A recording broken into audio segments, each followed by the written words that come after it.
Good evening everyone. It's 18th of December 2025, Thursday, 11:23 p.m. here. In this video, I'll be talking about Stiles-Crawford effect. I searched for this effect on YouTube and I read so many articles, and I literally must have given it more than 10 to 12 hours to understand this concept, but I really didn't get until I came across one of the articles which described actually how this effect was invented by Stiles and Crawford.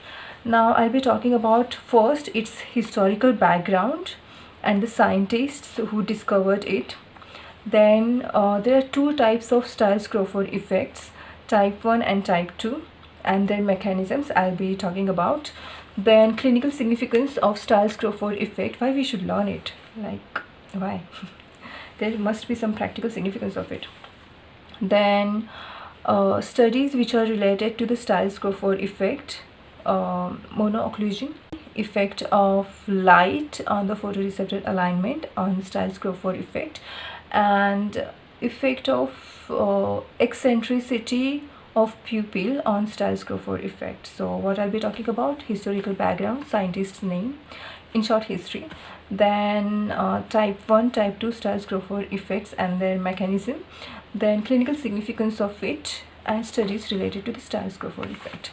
I decided to make a video on Stiles-Crawford effect because I didn't find any effective video on YouTube which really made me understand this effect. So I'll try my best, because I don't have animations and nice pictures. I don't have time for these things, but verbally I'll try to explain it in a simplified way so that you all can understand it, because it was really very difficult for me to understand the book language unless I came across one of the articles. I'm not going to share because my work is stolen. I would like to share it, but my work is stolen, my content is stolen, and I'm not given any credit. Forget about credit. I'm not, hungry for credit and attention, negative attention especially. But then my job is snatched and my opportunities are snatched, and other people who are less talented, less hardworking than me are given opportunities. So I'm definitely not going to disclose my resources, at least. Yeah. So people should know who is original and who is copy. It's okay to copy when you're learning something, but copy to compete is very bad.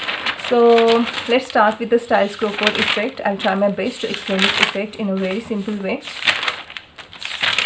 So this effect is named in the honor of Stiles and Crawford. And who are they? I mean, who were they? Now, what is Stiles-Crawford effect? It is directional sensitivity of retina to light. What is directional sensitivity of retina? And sensitivity of retina to what? It is sensitivity of retina to light. Now, what part of retina is sensitive to light? These are photoreceptors, rods and cones. And this effect, Stiles-Crawford effect, it is predominantly seen in light. So which photoreceptors are most active in light, ambient light or bright light? These are cones. So this effect is predominantly seen in cones. And what is that? We'll see. So Stiles-Crawford effect is directional sensitivity of retina to light. Why it is called as directional sensitivity? We'll see that. First we'll see who discovered it. Scientists. Yeah. So scientists' background. When this effect was discovered? This effect was discovered in 1933 by Stiles and Crawford. Now, Stiles, W. Stanley Stiles, he was a young physicist in England. In 1920, he was assigned to look into street lighting and headlight features in National Physical Laboratory in Tiddington, England. Okay, so he was physicist. In 1920 he was very young and he was assigned some work. What was that work? Street lighting and headlight features.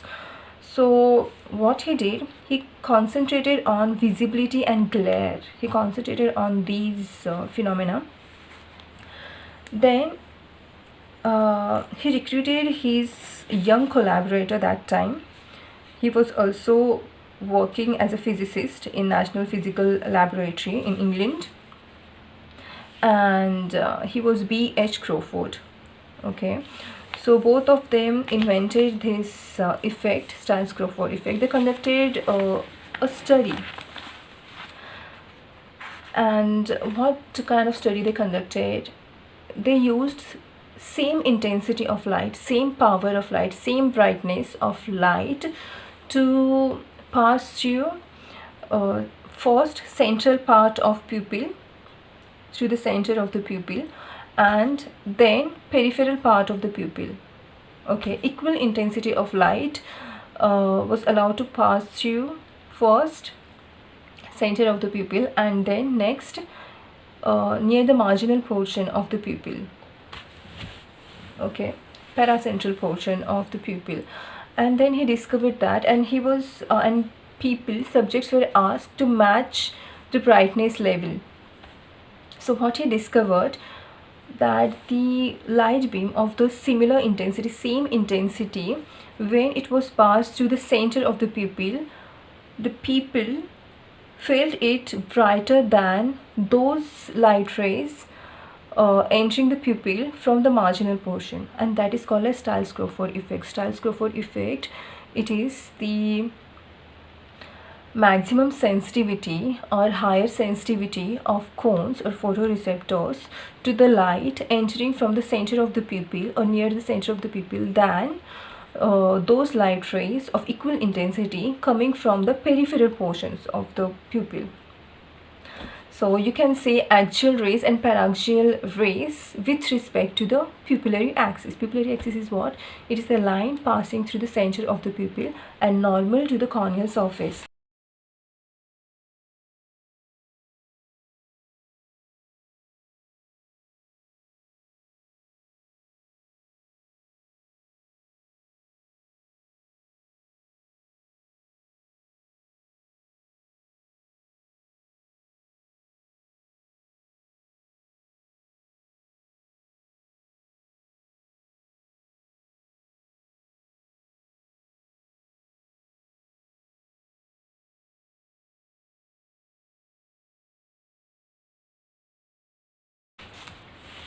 So I hope you got this Stiles-Crawford effect. So how he conducted? First, he used the same intensity beam light, white light, to pass through the center of the pupil, and same intensity light was allowed to pass through the peripheral portion of the pupil, and people were asked which was the brighter, and they were asked to match the brightness with the other lights present over there. And then another thing he noted, or both of them noted, that when light rays, the same intensity light was passed through the 10 millimeter pupil area versus 30 millimeter pupil area. Now the pupil area was increased by 3 times.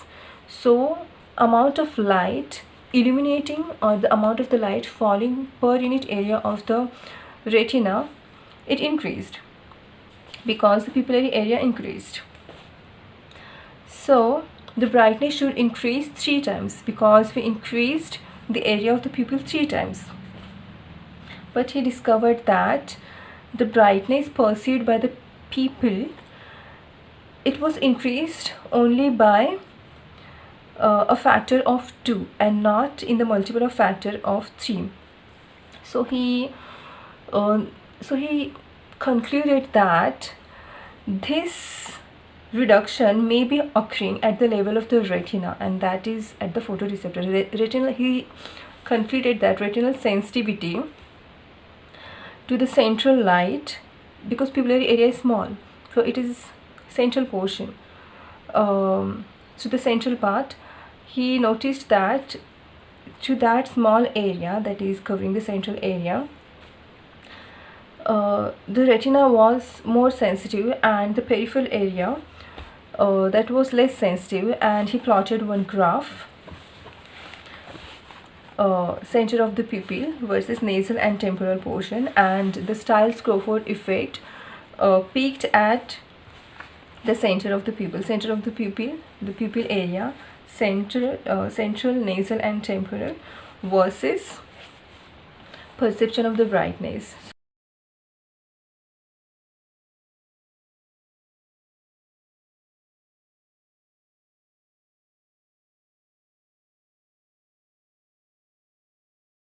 So Stiles-Crawford effect is the directional sensitivity of the retina. So nasal and temporal is not the retina here on the graph.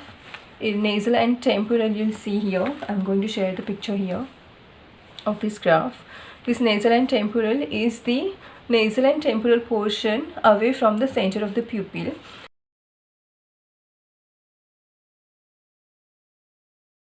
And that is on the x-axis, and on the y-axis you'll see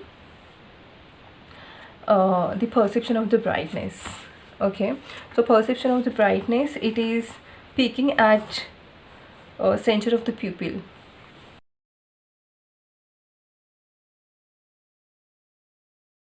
That area, and it is falling at the periphery, means when the light rays passing through the center of the pupil falling on the retina, the perception of the brightness is maximum of the same intensity of the light, and it falls nasally and temporally as the light beams of the similar intensity pass through the pupil from its marginal portion away from the center. So that is Stiles-Crawford effect, and that is called as Stiles-Crawford effect type 1, when white light was used of equal intensity. So what is the mechanism behind Stiles-Crawford effect 1? So these cone photoreceptors, there are two types of the photoreceptors, rods and cones. Cones predominantly active at light conditioning, means ambient light conditioning environment. So these cone photoreceptors, they align their long axis. Now the cones are like this, they have the long axis. This long axis is aligned with the center of the pupil. These are the cones, and this is the center of the pupil. They will align towards the center of the pupil, so that the light rays hitting the cones, they will pass through the cone's long axis, and the signal is not lost, like light energy is not lost, and it reaches the outer segment of the cones effectively. So it receives, the cones can receive the maximum light intensity, and this is how as they are oriented towards the central portion of the pupil, the light entering the falling on the retina through the center of the pupil, the photoreceptors are more sensitive because the light energy is least lost. I have the diagram here, I'll show you and I'll explain it to you.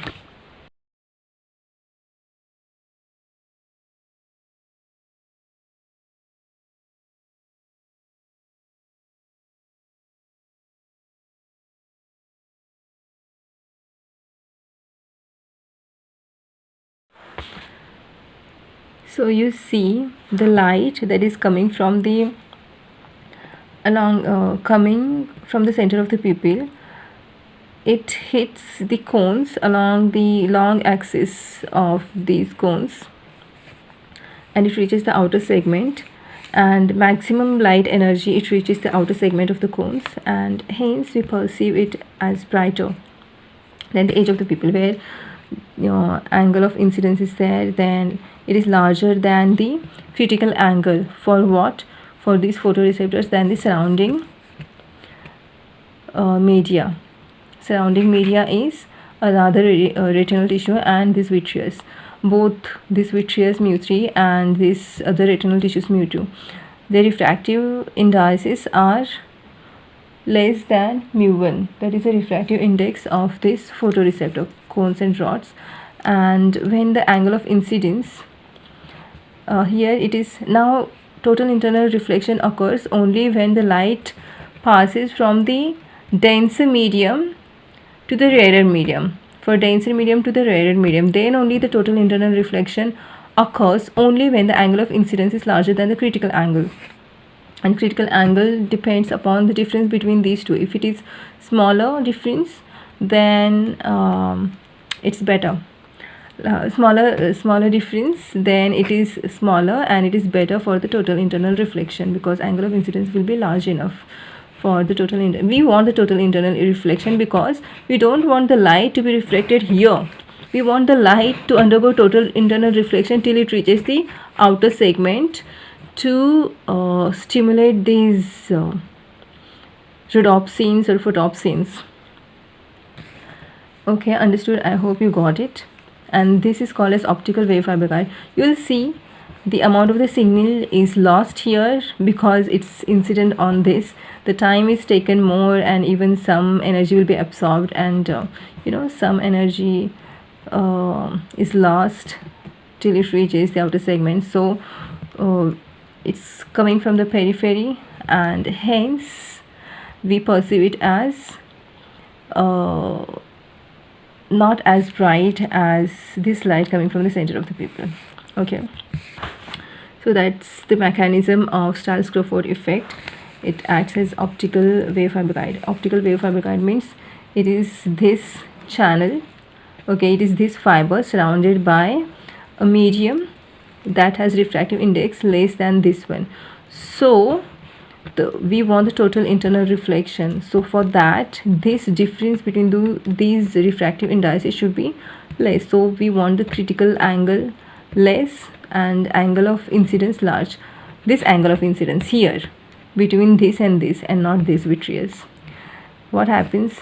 This ray of light from the vitreous to the cones, it will never go back totally inside the vitreous, because vitreous is rarer than the photoreceptors. So obviously some light either will get refracted or reflected back, but not totally it will get reflected back. It will get absorbed, it will get refracted or reflected, but the ray of light will not undergo total internal reflection at the vitreous and cone interface. Why? Because vitreous is rarer medium than the photoreceptors. Vitreous refractive index, it is less than the refractive index of the photoreceptors. That's why the total internal reflection doesn't happen when the ray of light passes from the vitreous into the photoreceptors, from the rarer medium to denser medium. But the total internal reflection can happen only when the ray of the light passes from the denser medium to the rarer medium. And total internal reflection, like here, it happens, the arrows are here, the total internal reflection happens, the arrow should be like this, yeah, this. It happens only when the angle of incidence here, this angle of incidence is larger than the critical angle for this interface. It is the denser medium and rarer medium, because the light is traveling from the denser medium to the rarer medium, but it won't go here, and we don't want to go it here. We want the signal to reach to the outer segment of the cones here. So we want this angle of incidence large enough so that it is larger than the critical angle. So critical angle, it depends upon this difference. So we want the less critical angle and large angle of incidence so that it reaches to the outer segment of the cone. We want the total internal reflection to happen, or we want this alignment so that it directly hits the outer segment and photopsin and rhodopsins of the rods and cones. So that is optical wave fiber guide. Optical wave fiber guide means it is a fiber surrounded by a medium with a refractive index less than this fiber, so that we want the total internal reflection so that it travels inside the channel and it doesn't get lost outside this. We want this maximum amount of the signal reaching to other end. We want that, and that is the optical wave fiber guide, or any wave fiber guide. Optical because we are talking about this light waves. So I hope you understood this optical wave fiber guide, because I have read so many articles to understand this concept, and it's nowhere explained. So one of the reasons of Stiles-Crawford effect type 1 is the long axis of the cones is oriented, or they align themselves towards the center of the pupil, and that is called as phototropism, and it is partially dependent on it, and it is proved with some experiments, occlusion experiment that we'll talk about later on. That is one of the reasons. And second reason is the same reason. Sub reason of it is the photoreceptors, especially cones. They act as optical waveguide, optical fiber waveguide. What is that? Actually, in optical fiber waveguide, the signal is allowed to pass through the channel. Here the cones, okay, so the cones, they have the refractive index. The rods, photoreceptors, rods and cones, they have the refractive index more than the surrounding tissue, and even more than the vitreous. So vitreous is a rarer medium, and photoreceptors are denser medium with respect to vitreous and also the surrounding interstitial tissue or surrounding other retinal tissue. So what happens? The total internal phenomenon occurs. Total internal phenomenon occurs only when the light enters into the rarer medium from the denser medium. So vitreous is what? Vitreous has refractive index less than the photoreceptors. So there won't be total internal reflection from the vitreous to the rods and cones. Some amount of light will be reflected back or refracted or absorbed by the photoreceptors, but there won't be total internal reflection. Like rays, if falling onto the photoreceptor, won't go inside the vitreous completely. Partially it can get refracted, but it won't get totally reflected back, because vitreous is a rarer medium as compared to the photoreceptors, which have more refractive index than the vitreous. So total internal reflection occurs only when the light passes from the denser medium to the rarer medium, and not from the rarer medium to the denser medium. So that's one thing. Then now these are the photoreceptors, and this is the tissue, okay, other retinal tissue. This photoreceptor has higher density and refractive index, higher refractive index than the surrounding retinal tissue. Now the light entering the vitreous, it hits the cone from this along its long axis, suppose. Then along the long axis it reaches the outer segment of the cones rapidly. There won't be any total internal reflection. It's falling directly on the outer segment, and no signal is lost, or least signal is lost, and more an amount of energy, light energy, is reaching up to the outer segment of the cones and the rods also. Then another situation or scenario, suppose the light entering from the vitreous and falls onto the cone, and then it falls at an oblique angle, so it is refracted inside the photoreceptors.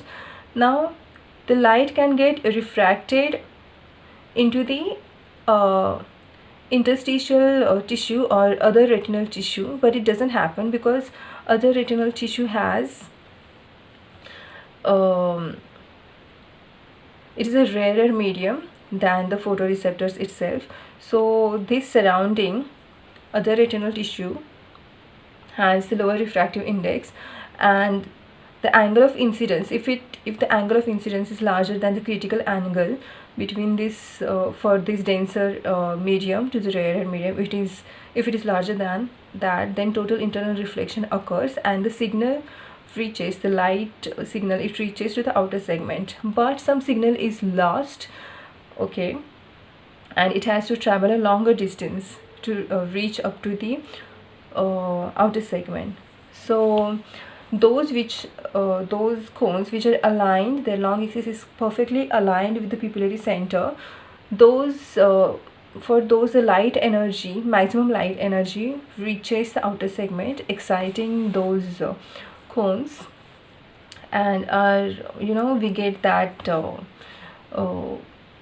perception that it's the light ray coming from the center of the pupil is brighter than the edge of the pupil, because some light signals are lost. Now let us move to the Stiles-Crawford effect of second kind. What is the Stiles-Crawford effect of second kind? First kind we saw. Now what is the Stiles-Crawford effect of second kind? Now this time they used monochromatic light of the similar intensity, and it was passed through the center of the pupil, allowed to fall on the retina, and then second scenario, same subject, monochromatic light of similar intensity, it was allowed to pass through the peripheral portion of the pupil, and it is allowed to hit the retina. So the monochromatic light of the similar intensity that is allowed to pass through the center of the pupil falling onto the retina, it is perceived to be having different hue than the monochromatic light entering from the peripheral portions of the pupil. Same color but different hue. For example, the central portion now is perceiving the red as a brighter red, and peripheral portion some darker red or dull red color, because it's adding brightness, because more light is entering along with more light is entering along the long axis which is aligned with the pupillary center. So obviously the red that is perceived by the cones whose long axis is perfectly in alignment with the central pupil, this will perceive more light energy, and it will hit, suppose red L type of cone pigments and different also other pigments. It's monochromatic light, so suppose red light, and L type of L means red light, long wavelength cone pigments, and it's producing the brighter also maximum intensity. So it is creating that bright red perception, and the peripheral portion will perceive it as less bright red color. So same color but different hue, and the reason is obviously some signal is lost because the photoreceptors, they act as optical wave fiber guide. What is optical fiber wave guide? You see videos on the YouTube channels, then you will understand what is the optical wave fiber guide. In this, they choose a material having the refractive index higher than the surrounding material, so that when the signal arrives this channel, it doesn't get lost outside. So this happens only when the angle of incidence is larger than the critical angle for this medium than the surrounding medium. So this medium should be denser, this medium should be rarer medium, and the difference between them should be less, so that critical angle is less. We want the less critical angle and more large angle of incidence, and that time the total internal reflection occurs and the signal won't be lost outside. So that is optical wave fiber guide.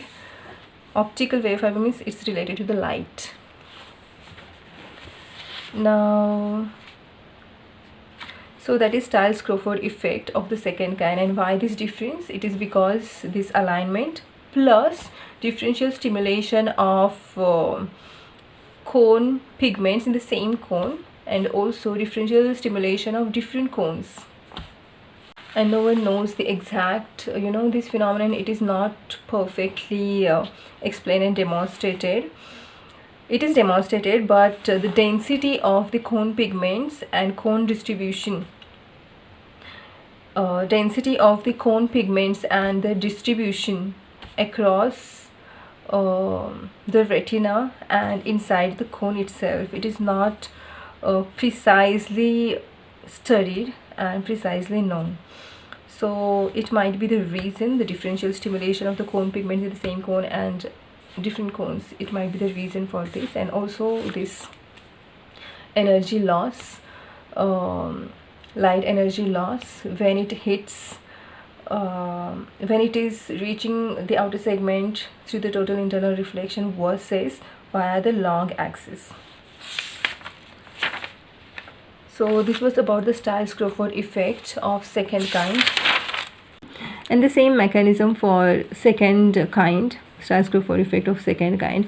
For example, this is the light rays coming from the center of the pupil hitting this outer segment with less energy loss. So it will stimulate more amount of the light, will stimulate these cone pigments, and we don't know the distribution of the cone pigment in this cone and this cone and the same cone here that is aligned with this center of the pupil.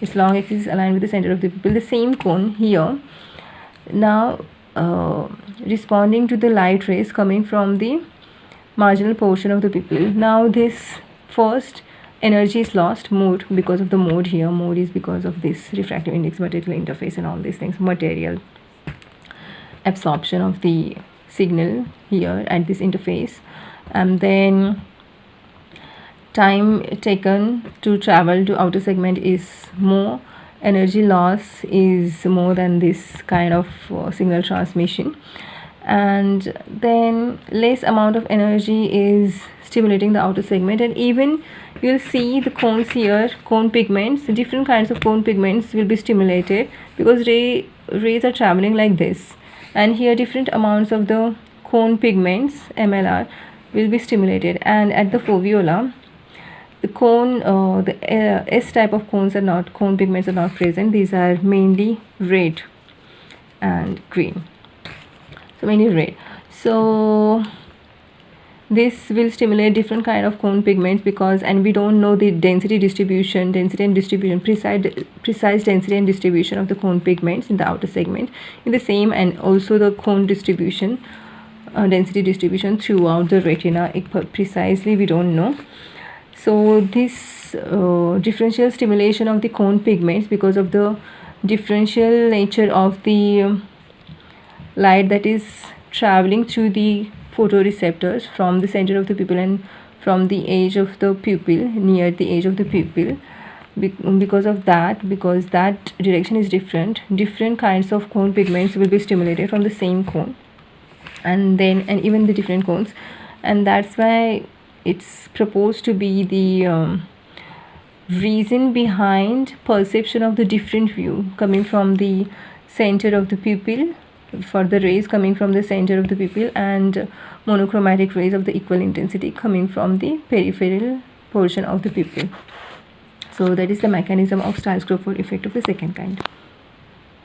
Now, what's the clinical significance of Stiles-Crawford effect? Now, clinical significance of Stiles-Crawford effect, as the retina is sensitive to the light rays coming from the center of the pupil and less sensitive to the light rays coming from the marginal portion of the pupil, it will reduce the spherical aberration and comma aberration. Now, what is spherical aberration? Spherical aberration, it is seen in spherical lens, and that's why it is called a spherical aberration.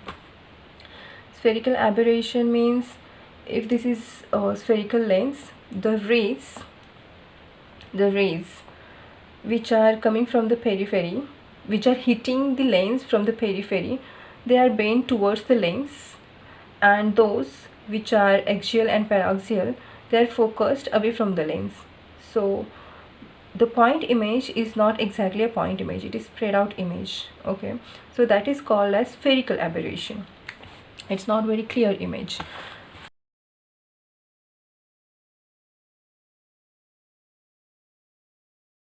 Spread out means image should be, if it is a point image, it should be sharp point image. It should not be like round or square or something like that. Spread out, blurry image. If this image is this much, it should be point image. If it is linear, then it should be, its edges should be sharp. So point spread function, I'll be talking about that thing later on. So you remember that is a spherical aberration, and that's why and how to reduce it. This spherical lens, it should be aspheric, means the peripheral portion, actually our cornea is aspheric, but it is not perfectly sphere and it's not perfectly aspherical also. So asphericity is there, cornea asphericity is there, but it's not perfectly aspheric to eliminate the entire spherical aberration, even the lens. So the peripheral portions are less curved than the central portion in the cornea. So in that way, that is called as aspheric. If it is uniform like this, radius of curvature is uniform, then it is spherical lens and spherical aberration is there. But if it is less curved, it is flatter, periphery, it becomes flatter. Okay, so that is called as aspheric surface, and then you can just focus the rays at the single point, because there won't be more bending of light coming from the peripheral portions of the lens in case of the sphere. So we need asphericity near its edge. So that was about the spherical aberration. As Stiles-Crawford effect, it is less sensitive. According to it, the retina is less sensitive to those rays coming from the peripheral portion of the pupil. That is, those rays hitting the peripheral portions of the lens and also peripheral portions of the cornea, which are responsible for the spherical aberration, are eliminated, and it helps in causing the improving the resolution of the image or sharpness of the image, clearer image. It betters the visual acuity. Stiles-Crawford effect. So visual acuity, in one of my videos I forgot to mention, Stiles-Crawford effect also plays an important role in improving the visual acuity, in bettering the visual acuity. Normally it is present. Now, comma aberrations. Now what are comma aberrations? Comma aberration is when now we'll describe it with respect to the visual axis and not the optical optical axis, because usually focal point lies on the optical axis, but in human eye, optical axis, it is the line that passes to the center of curvature of lenses, here cornea and the lens. But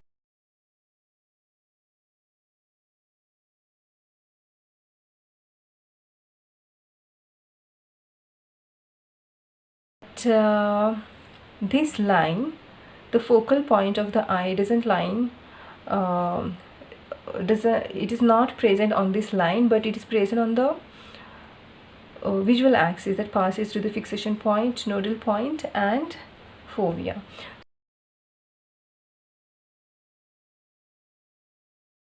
So fovea doesn't lie, the focal point of the eye, it doesn't lie on the optical axis. So this is how it is. So it creates complications. So I don't know, in any book I have not read that comma aberration exactly with respect to the visual axis or optical axis.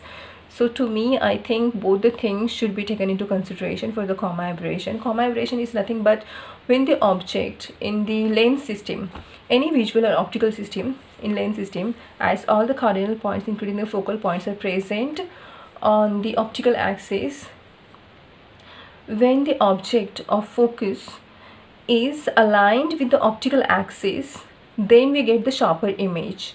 But when the object of focus it is means we want to see certain object, but it is not aligned with the optical axis of a lens or optical system, it is present somewhere here, then what happens, those rays, these are oblique and they are not focused on single point but in a comma shaped point, and that tail is either directed towards the optical axis or away from the axis. I'm going to share the picture of it so you'll understand what is comma aberration and spherical aberration. And comma aberrations, these are higher order aberrations.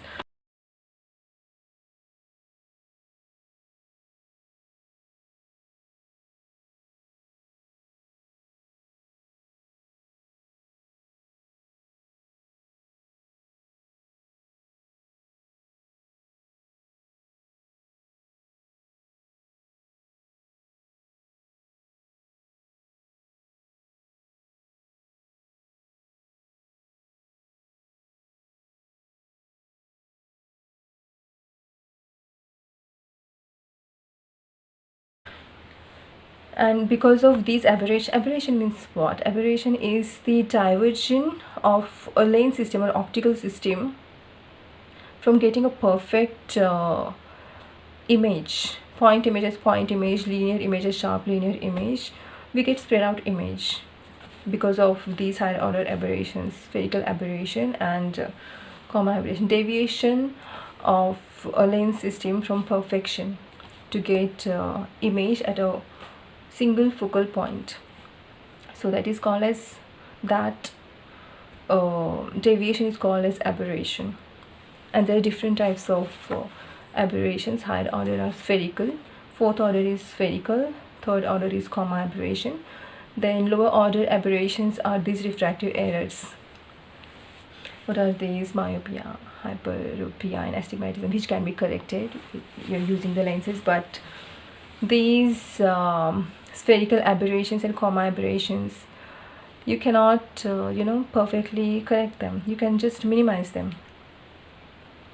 Then another thing is their diffraction. Because of diffraction also there is an aberration, their aberration occurs, and you can never any optical system can never be free from aberration. It can be free from spherical aberration, or eye cannot be, but other lens systems can be free from spherical aberration, comma aberration, but can never be, any lens system can never be free from the diffraction, aberrations occurring because of the diffraction. Diffraction is nothing but when the light passes through aperture, small aperture, then the edges, when it passes through an aperture, small, round, whatever, or square shaped, its edges, at its edges the light beam, it deviates, it diverges.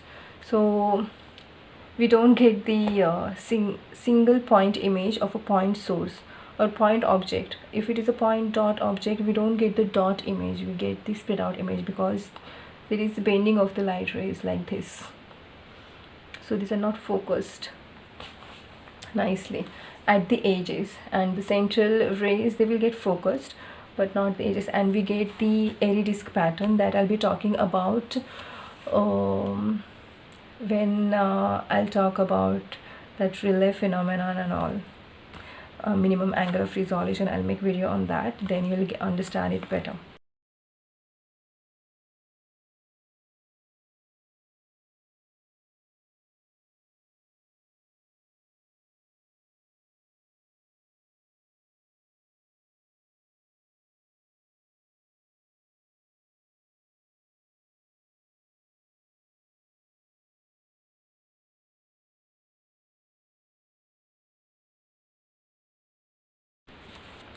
So yeah, so Stiles-Crawford effect, it helps to minimize the spherical aberration and comma aberration because it cuts off those marginal rays. Yeah, it doesn't cut off, it is less sensitive to these marginal rays, and it is more sensitive to those rays coming from the center of the pupil, so we can have the better visual acuity. It helps in bettering the visual acuity or clarity of the vision or resolution of an image on the retina. So that's the clinical significance of the Stiles-Crawford effect. It betters the visual acuity by decreasing the sensitivity of retinal photoreceptors to the rays, marginal rays, or the rays coming from the edge of the pupil. Why it is called as marginal rays with respect to the pupillary axis, and yeah, they also come from the marginal portions of the cornea and lens, which are the sources of comma aberration and spherical aberrations. What are these? I have already told you. Another video I'll be making on these types of the aberrations nicely in detail later on. So yeah, that was about the clinical significance of the Stiles-Crawford effect. Now coming to studies which are related to the Stiles-Crawford effect. Now what are the things which can affect the Stiles-Crawford effect? To see that, they conducted certain studies. If the center of the pupil is shifted either because of the trauma or for study purpose using the contact lens with pupil that is shifted, nasally or temporally off to the center of the natural pupil. So that is one of the experiments. What happens if the pupil is eccentric? What happens then? Then another study they conducted, effect of occlusion on Stiles-Crawford effect. If eyes occluded temporarily, then what happens to the alignment of the photoreceptors?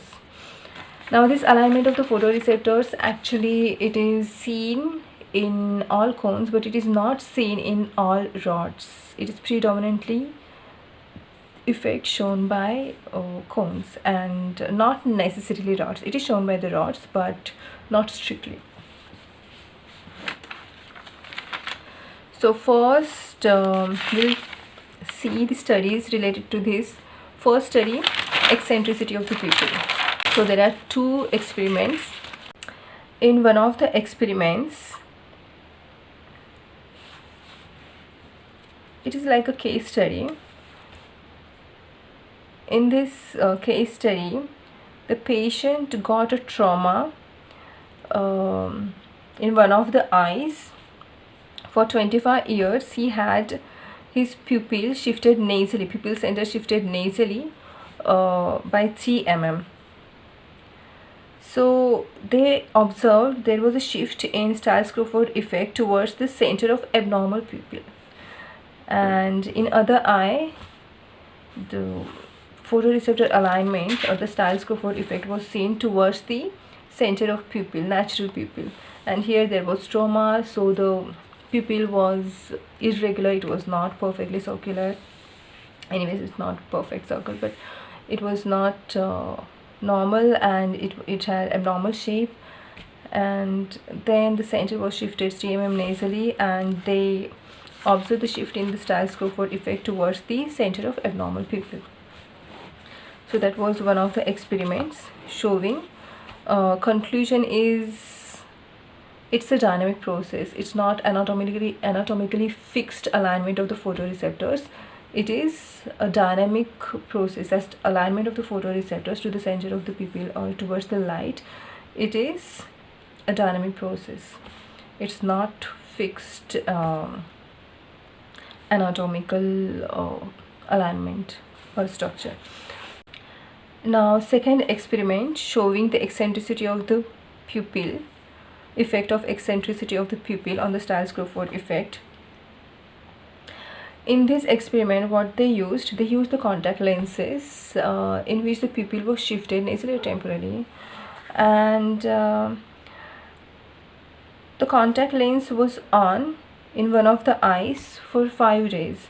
So what happened when the contact and the pupil was shifted 1 millimeter off to the center of the natural pupil because of this new contact lens and new pupil, artificially created new pupil with the help of the contact lenses. So what they observed, when the contact lens was on, there was shift in the Stiles-Crawford effect towards the center of new pupil, artificial pupil that was created with the contact lens during contact lens on. Then when the contact lenses were taken off, and contact lenses were on for 5 days, and when the contact lenses were taken off, in some patients it was observed that Stiles-Crawford effect returned towards the center of the natural pupil, but in some patients there was permanent shift of the Stiles-Crawford effect towards the center of pupil, artificial pupil. That is not present now because we removed the contact lens, but still the Stiles-Crawford effect, the alignment of the photoreceptors, was towards the center of the pupil, artificially created pupil, because of the contact lens. That is 1 centimeter off to the center of the natural pupil.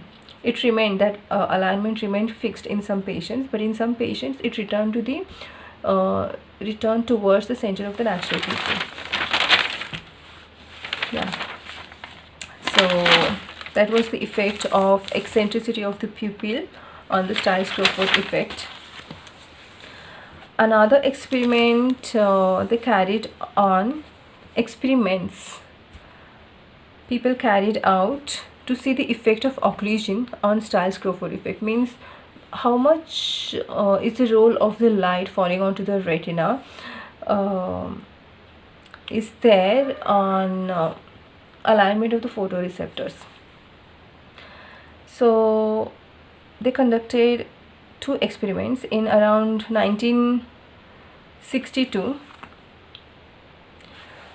There was one study conducted by Joy M. Enoch. I just hope I'm pronouncing the name correctly. So there was uniocular occlusion for adults for a period of days, and what they observed, there was marked reduction in the Stiles-Crawford effect when there was uniocular occlusion, but in other eye the Stiles-Crawford effect, which was not occluded, it remained normal. So what was the change in the Stiles-Crawford effect in the eye that was occluded? It was occluded around for a week, and then they observed that the Stiles-Crawford effect was reduced. The peak we see at the center of the pupil, now there was decrease and flattening of the curve, showing the dispersion of the misalignment, and the photoreceptors were more sensitive to the light rays coming from the edge of the pupil, not exactly edge, but of the center of the pupil, near the margin of the pupil. For those rays, photoreceptors were more sensitive than the rays coming from the center of the pupil, and there was shift in the Stiles-Crawford effect. So this effect is called as decrease in the Stiles-Crawford effect. But another study was conducted in around 1987, according to one of the articles published in 1987. When they conducted this monoocular occlusion study in 4 subjects, they observed that there was no significant effect of occlusion on the Stiles-Crawford effect. So the conclusion that they drawn from these experiments is that the alignment of the photoreceptors, especially cones, towards the center of the pupil, it is partially dependent on the light, that is phototropism. Phototropism means actually it is seen in plants. The phototropins, these are the receptors which are present, I guess blue receptors, which are present in the plant shoots and the stems. They sense the light and they grow towards the light, like sunflower also, it turns towards the light, sunlight. So they grow towards the light, that is positive phototropism, and negative phototropism means roots, seen in roots. They grow away from the sunlight, so that is negative phototropism, or that is called as geotropism. So this Stiles-Crawford effect, that is alignment of the photoreceptors, predominantly cones, towards the center of pupil, it is partially dependent on light. The conclusion is that it is partially dependent on the light, first thing, and second thing, it is a dynamic process and it is not fixed anatomical phenomenon. Now you'll see this is cornea, this is iris, this is lens, this is the nodal point, this is reduced schematic eye nodal point. It is considered to be 70 mm away from the fovea, or you can see the pole here, retinal pole, where the optical axis intersects with the pole, and then this is optical axis passing through the nodal point, passing through the center of the curvatures of the cornea and the lens, and this is the visual axis passing through the nodal point, fixation point, nodal point, and then this is fovea. Now this is the center of the pupil. Now the visual axis, it is nasal, this is nasal, and this is the temporal portion. Optical axis and the visual axis angle, it is alpha, it is 5 degrees, and visual axis lies nasally and superiorly to the optical axis, and it is 5 degree nasal and 2 to 3 degree superior to the optical axis. Now this is pupillary axis. Pupillary axis from the center of the pupil, from a line passing through the center of the pupil and a point perpendicular to the corneal surface here. This is the pupillary axis, and this is the center of the pupil. This is the nodal point, and this visual axis, it is nasal to the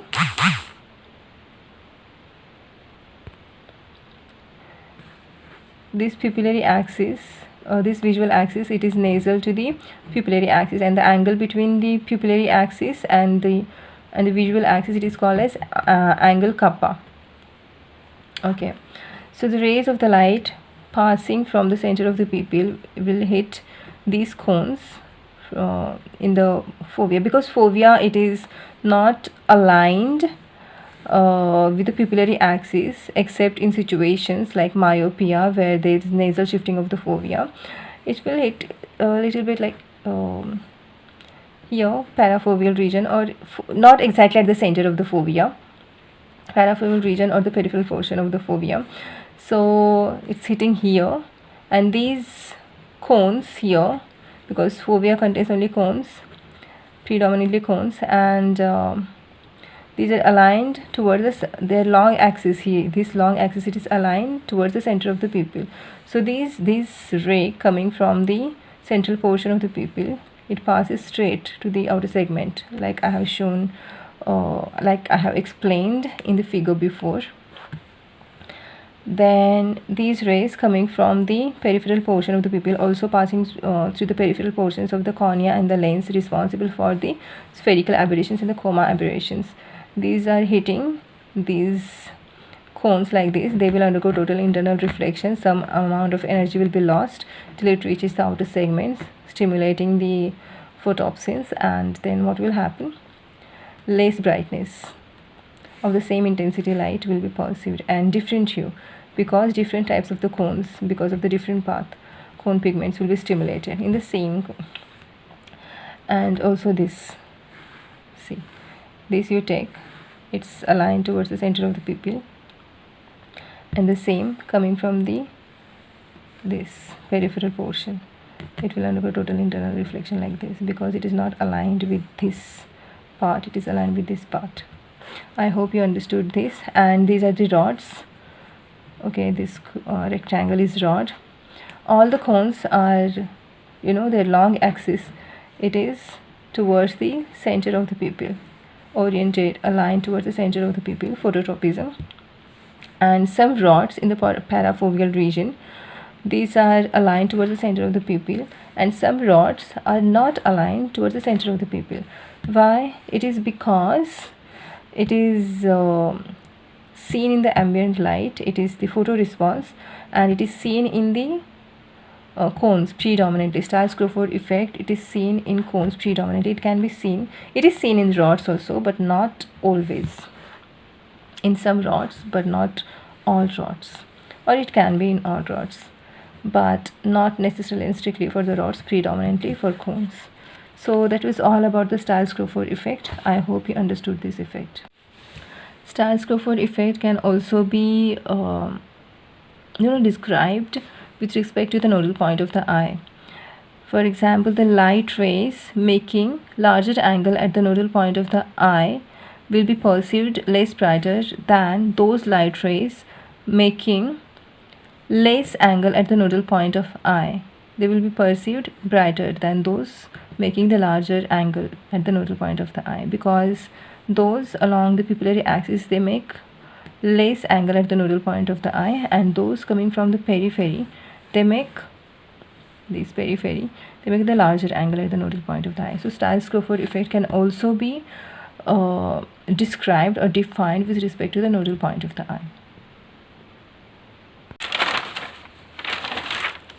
So that was all about the Stiles-Crawford effect. I hope you understood it. It's just a verbal representation with some simple diagrams.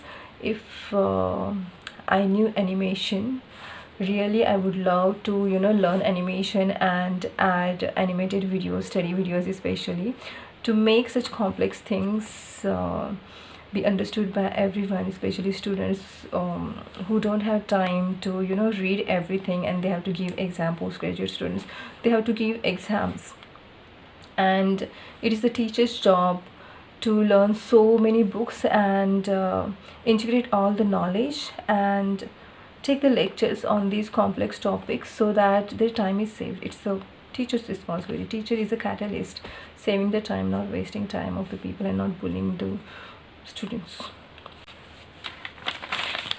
So that was about the Stiles-Crawford effect. What we learned: historical background, Stiles and Crawford. 1933 was the year when it was invented, and England. These are the physicists from England. Then type 1, type 2, that is Stiles-Crawford effect of first kind and second kind. First kind for the white light, that is the light entering the retina from the center of the pupil. Human beings are more sensitive to the light. They perceive it brighter than the light of the same intensity coming from the peripheral portions of the pupil. Now type Stiles-Crawford effect of second type is the monochromatic light of the equal intensity passing to the center of the pupil and passing from the marginal portion, peripheral portions of the pupil, having the different hue. This light is perceived as having the same color but different hue of the same color. And mechanism is for both mechanism is first alignment of the photoreceptors along the central portion of the pupil, center of the pupil. And second is differential stimulation of the cone pigments, and because of the differential path of the light rays through these aligned photoreceptors. Clinical significance is it as the retina is less sensitive to the light rays coming from the peripheral portions of the pupil. It helps to reduce the spherical aberration and comma aberration, and helps in bettering the visual acuity and clarity of the vision. And studies which are related to this Stiles-Crawford effect are eccentricity of the pupil, to experiment traumatic eccentric pupil, and another artificially created eccentric pupil using the contact lens. And Stiles-Crawford effect was shifted towards the center of the eccentric pupil, and when the contact lens was off, it was shifted to the center of the normal pupil, and in some it was shifted to the center of the pupil that was artificially created when the contact lenses were off.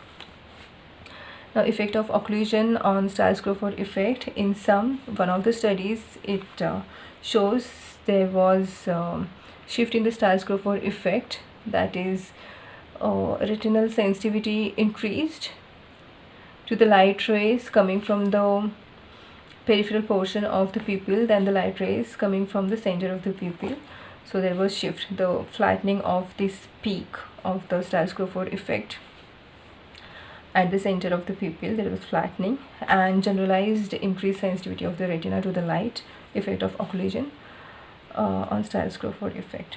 So they observed the phototropism effect of occlusion on Stiles-Crawford effect, and also this eccentricity of the pupil.